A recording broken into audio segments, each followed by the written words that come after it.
देश में जो है जो भी आतंकवादी संप्रदाय के जो लोग हैं उसको एकदम खत्म कर दिया जाए। लेना होगा, इसको साफ करना होगा जो क्यों कैसे हुआ। कोई राग ढाक करके मामला मुसलमानों की तरफ घुमा देना, कश्मीर के लड़का को पिटा देना, ये सब नहीं करना। टिप्पणियां करके इस तरह के दावे और वादे किए गए थे और कमर तोड़ने की बात की। इससे मैं यही कहना चाहूंगा कि विश्वासघात किया गया है, सरकार ने हमारे साथ विश्वासघात किए।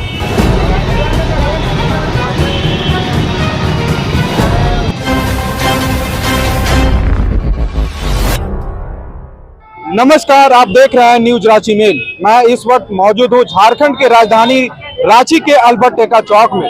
आपको बता दें कि 22 अप्रैल को जिस तरह से पहलगाम में आतंकवादी हमला हुआ और वहां 28 लोगों की जान गंवाना पड़ा, उसको लेकर के आज भाकपा माले के द्वारा आज कैंडल मार्च निकाला गया है। और लोगों से बात करते हैं, क्या कुछ कहेंगे जिस तरह से आतंकवादी हमला हुआ कश्मीर में। देखिए, पूरा देश जो है इस दुख की घड़ी में साथ है और ये बहुत मर्माहत करने वाला घटना है। जिस तरह से जो आतंकवादियों के द्वारा जो मासूम जो वहाँ पर टूरिस्ट जो गए थे उसको बेरहमी से मार दिया गया। इस दुख की घड़ी में हम लोग सब जो है उस मृतक के परिवार के साथ हम लोग शरीक हैं और देश पूरा एकजुट है।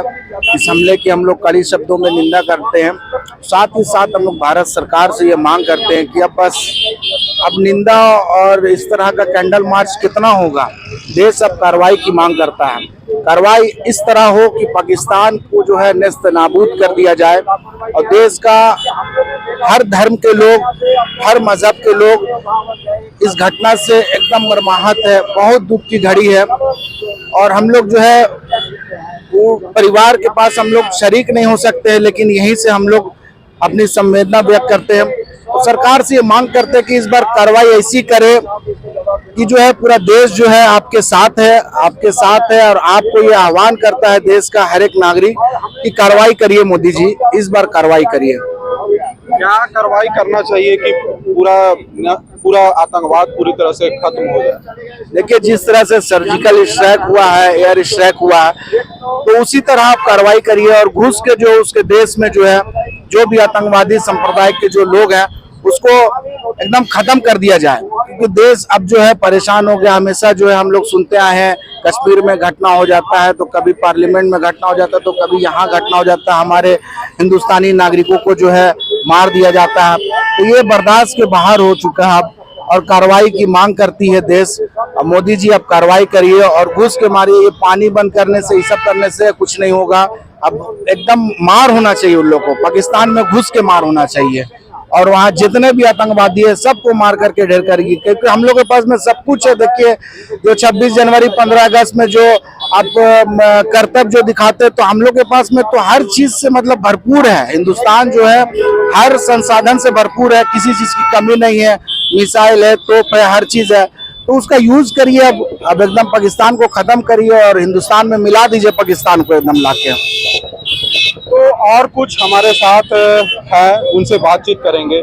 जिस तरह से कश्मीर में घटना हुआ, वहां आतंकवाद आते हैं और कई लोगों की जो वहां टूरिस्ट है उनके ऊपर धर्म पूछ करके गोली मार दी जाती है। हाँ, जो आतंकवादी आए हैं धर्म पूछ करके उसको गोली मार देते हैं और उन लोग नागरिक एकदम मासूम है, कुछ नहीं जानते हैं। वो घूमने आए, अपना कुछ दिल बहलाने के लिए, कुछ मनाने। कश्मीर में जाते ही हैं लोग, उस ढंग से गए थे। तो बहुत ही घिनौनी किस्म का काम और इस लोग को तो कठोर से कठोर सजा होना चाहिए और इसलिए जांच होनी चाहिए जो कौन कौन रियली मामला है, कैसे करके हुआ है सब काम। और इसलिए इस जो घटना घटा है वो जो सीमा क्षेत्र है वो सेंट्रल गवर्नमेंट के अंडर में है, गृह मंत्री के अंडर में है और गृह मंत्री को इसका पूरा जिम्मेदारी लेना होगा। इसको साफ करना होगा जो क्यों कैसे हुआ। कोई राग ढाक करके मामला मुसलमानों की तरफ घुमा देना, कश्मीर के लड़का को पिटा देना, ये सब नहीं चलेगा। उससे भी बड़ी बात, तो सबसे खराब बात है, इतना बड़ा घटना घटा है और ये घटना घटने के बाद क्या चाहिए था कि सऊदी अरब से आए थे मोदी जी, लोग सोचे थे कि कश्मीर जाएंगे, उन्होंने सीधे चले गए मधुबनी में।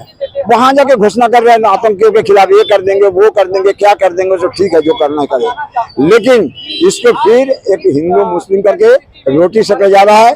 लोग मरे हैं, उनके प्रति कोई ध्यान नहीं है।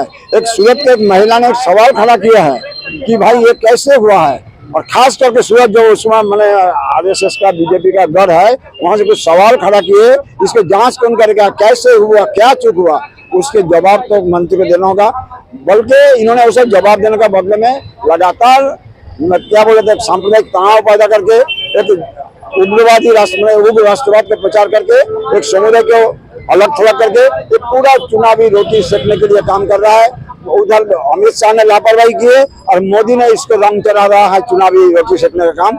हम इसको घोर विरोधी है, इसका जांच हो और सही मायने में इतनी बड़ी आपराधिक काम है, इसके खिलाफ सीधे सीधे सख्त कार्रवाई हो, ये हम लोग चाहते हैं। क्या ऐसी कार्रवाई करना चाहिए कि पूरी तरह से आतंकवाद पूरी तरह से खत्म हो? आतंकवाद को अगर खत्म करना है तब जैसे जैसे लोकतांत्रिक माहौल बनेगा तब तक यह मामला होगा, और जब नहीं बनेगा, एक दूसरे के खिलाफ बदला लेने का कोशिश करेगा तो आतंकवाद चलते रहेगा।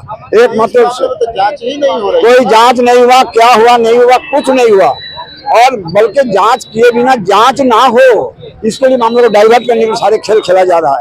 रोटी सेका जा रहा है चुनाव के नाम पर। कहाँ चले गए मधुबनी में, वो आधा अंग्रेजी में बात बोल रहा है, हम पूरा अंतर्राष्ट्रीय लोगों को जानकारी दे रहा है हम पाकिस्तान को क्या कर देंगे।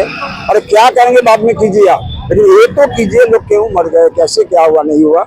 आतंकवाद खत्म इतना आसान मामला नहीं है, सब कोई बोलता है। आतंकवाद करने के लिए पूरा कॉन्शियस पब्लिक चाहिए, एक बिरादराना रिश्ता चाहिए।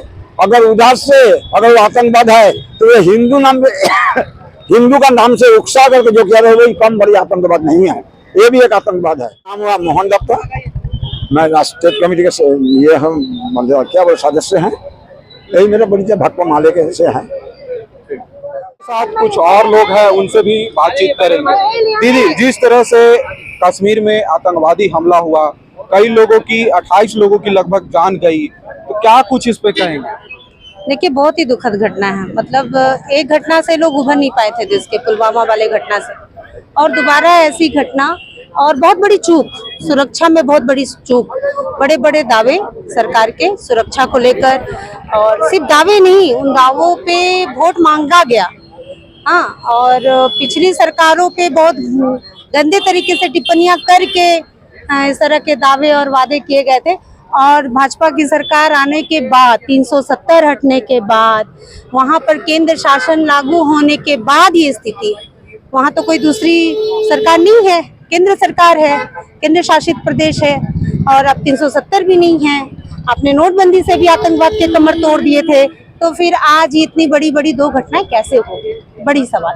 दूसरी सवाल कि आतंकवादियों को कहीं से भी बख्शा ना जाए, सही तरीके से जांच की जाए, सही जांच एजेंसियों को लगाया जाए, देश की बड़ी से बड़ी जांच एजेंसियों को लगाया जाए। जांच में ये भी जांच की जाए कि सुरक्षा किसने हटाई। एक रात पहले सुरक्षा क्यों हटा ली गई, जब आपको पता है कि लोग वहां जमा है 2000, तो वहां की रातों रात सुरक्षा क्यों हटा ली गई? इन सारी चीजों की जांच पड़ताल होनी चाहिए।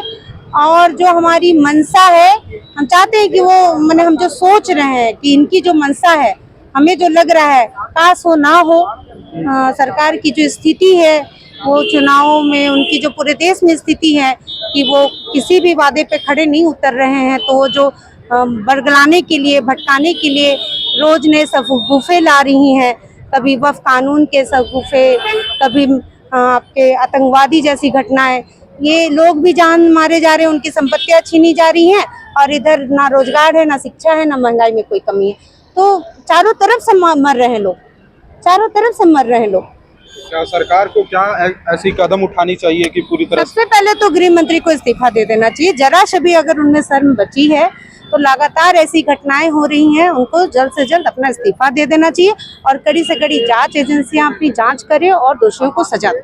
हमारी बहुत माले की तरफ से, हम सभी लोगों की तरफ से, समस्त रांची वासियों की तरफ से, जो भी लोग इस आतंकवादी घटना में मारे गए हैं, उनको भावपूर्ण श्रद्धांजलि। पाकिस्तान पर क्या कार्रवाई होना चाहिए? बिल्कुल कार्रवाई, जो भी आपको लगता है कि संविधान में रहते हुए, माने अब ये कोई तरीका नहीं है कार्रवाई करने का कि आप बोल दे रहे हैं कि जितने भी पाकिस्तानी आके ठहरे हुए वापस चले जाएं।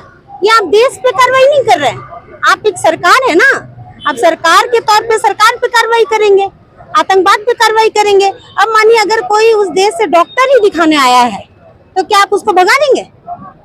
ये क्या मानवता के लिए सही होगा?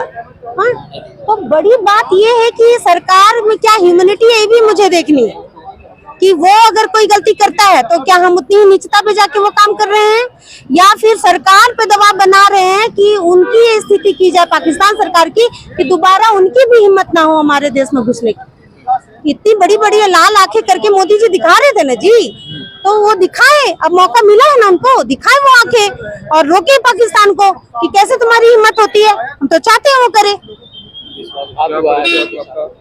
नंदिता भट्टाचार्य, राज्य कमेटी माले।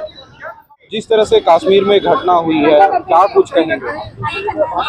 कश्मीर में घटना जो है कि बहुत ही निंदनीय और एक क्या बोलते हैं, दिल को झकझोर देने वाली घटना है। आए दिन हम देख रहे हैं कि 4 साल 5 साल में 2019 में पिछले बार भी पुलवामा अटैक हुआ था, जबकि मैं एक नॉलेज के लिए आप बता दूं कि जो पूर्व राज्यपाल है सत्यपाल मलिक जी, वो बार बार चीख चीख करके मीडिया के सामने बोल रहे थे कि पुलवामा अटैक, जाहिर सी बात है वर्तमान सरकार जो केंद्र की सरकार उस समय की मोदी सरकार थी, उन्होंने ही जानबूझ के कराई अपनी इलेक्शन के लिए, अपने वोट बैलेंस के लिए। लेकिन उस पर मैं कहता हूं कि भारत का जो लोकतंत्र के चौथे स्तंभ है, वो लोग जरा भी उन पर ध्यान नहीं दिए। और आप जैसे मीडिया लोग, आप भी हैं मीडिया के आदमी, चौथे स्तंभ के, उनसे प्रधानमंत्री से सवाल पूछने का हिम्मत नहीं जुटा पाए।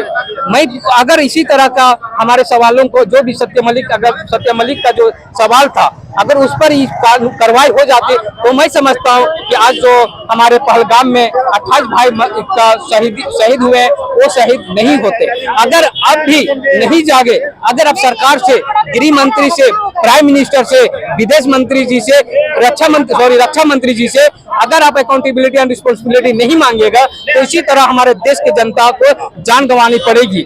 मैं बोलना चाहता हूं प्रधानमंत्री जी से कि आपको लाल आंख दिखानी थी पहलगाम जाके, ना कि आपको बिहार जाकर के हरी झंडी दिखानी थी। ईंट का जवाब पत्थर से दी जानी चाहिए। मैं ये मांग करता हूं कि भारत सरकार आप यूं ही न बैठे, ईंट का जवाब पत्थर से करके दे और इस्लामाबाद और लाहौर में जाकर तबाही मचा दे, तब मैं समझूंगा कि भारत जो है एक सुरक्षित के हाथों में, भारत एक सुरक्षित हाथों पर है। उसने बोला था कि नोटबंदी और आर्टिकल 370 के तहत हमने आतंकवादियों का कमर तोड़ दिया। आपने कैसे कमर तोड़ी? 2 बार आपने देखा नोटबंदी के बाद, 2 बार तो यहाँ पर ये हो गई, क्या बोलते हैं, अटैक हो गई हमारे हिंदुस्तान में। आप किस तरह की आपने कमर तोड़ने की बात की? इससे मैं यही कहना चाहूंगा कि विश्वासघात किया गया है, सरकार ने हमारे साथ विश्वासघात किए। यूं बोल करके भारत सुरक्षित हाथों में है और उस लोग आराम से घूम रहे थे, पार्कों में जा रहे थे, उस पर हम पे अटैक हुआ। ये बहुत ही, मेरा नाम मोहम्मद समी हुआ।